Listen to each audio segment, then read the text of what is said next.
Baik, di video kali ini saya akan menjelaskan pertemuan 1 dan 2 pada mata kuliah Sistem Informasi Geografis 2. Nah, langsung saja di sini ada pengantar GIS 2 dan review GIS 1. Sistem Informasi Geografis atau GIS adalah suatu komponen yang terdiri dari perangkat lunak, data geografis, dan sumber daya manusia yang bekerja bersama secara efektif untuk memasukkan, menyimpan, memperbaiki, memperbaharui, mengelola, memanipulasi, mengintegrasikan, menganalisa, dan menampilkan data dalam suatu informasi berbasis geografis. Nah, di sini ada manfaat GIS dalam berbagai bidang. Yang pertama, inventarisasi sumber daya alam. Nah, di sini untuk mengetahui persebaran sumber daya alam yang ada di Indonesia seperti minyak bumi, batu bara, emas, timah, nikel, dan jenis barang tambang lainnya untuk mengetahui persebaran kawasan lahan di Indonesia.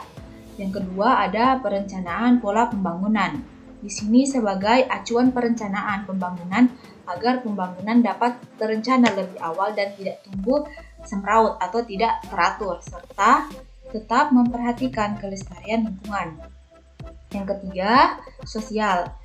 Di sini dapat mengetahui luas dan persebaran lahan pertanian serta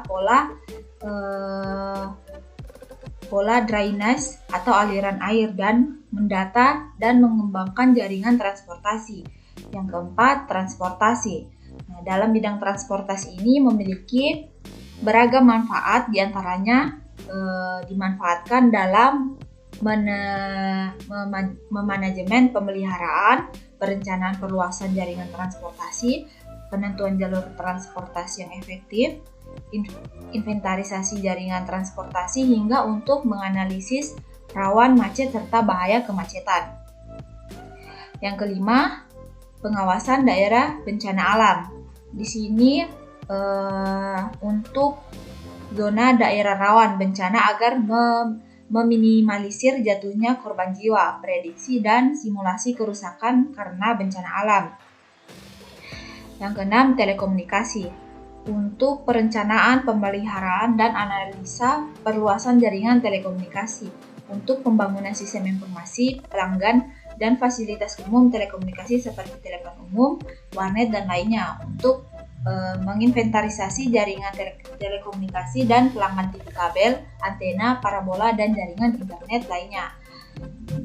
Dan ada keselamatan masyarakat dan yang terakhir ekonomi, bisnis, dan marketing. Nah, di sini ada pengertian graf. Graf merupakan struktur diskrit yang terdiri himpunan sejumlah objek yang disebut simpul atau nodes dan himpunan rusuk atau edges yang menghubungkan simpul-simpul tersebut. Notasi sebuah graf adalah G sama dengan V, E. Di dalam graf terdapat beberapa istilah antara lain lintasan atau path dan siklus atau cycle.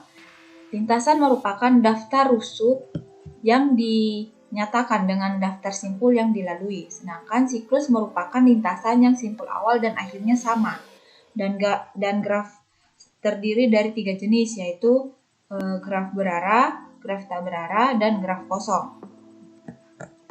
Nah, di sini ada jenis-jenis graf. Yang pertama, graf sederhana, atau bisa dibilang graf berarah yang tidak mengandung gelang maupun sisi ganda.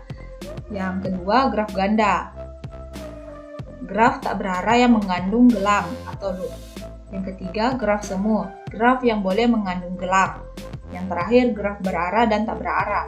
Graf berarah yang setiap sisinya mempunyai arah, dan graf yang berarah dan graf tak berarah di mana tiap sisinya tidak mempunyai arah. Nah, di sini ada gambar contoh graf yang pertama ini grafik berarah karena di sini terdapat tanda panah yang mengarahkan dari A ke B dan B ke C.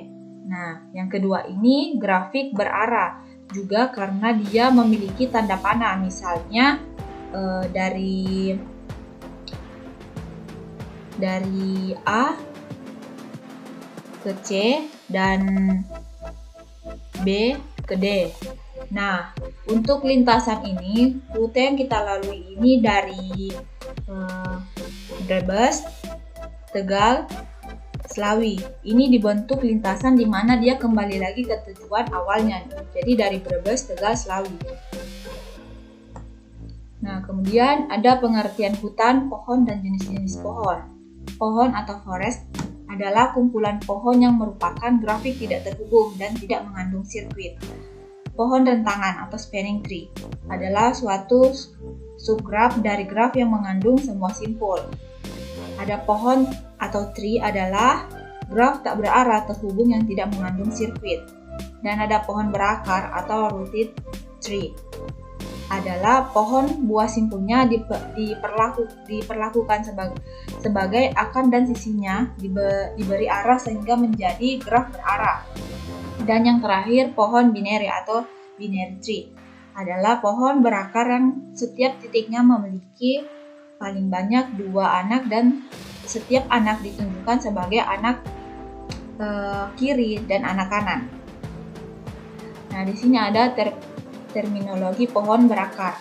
Ada anak, orang tua, lintasan, saudara kandung, pupa pohon, derajat, daun, simpul dalam, aras, dan tinggi. Nah, sekian dari penjelasan saya dari penjelasan pertemuan 1 dan 2. Terima kasih.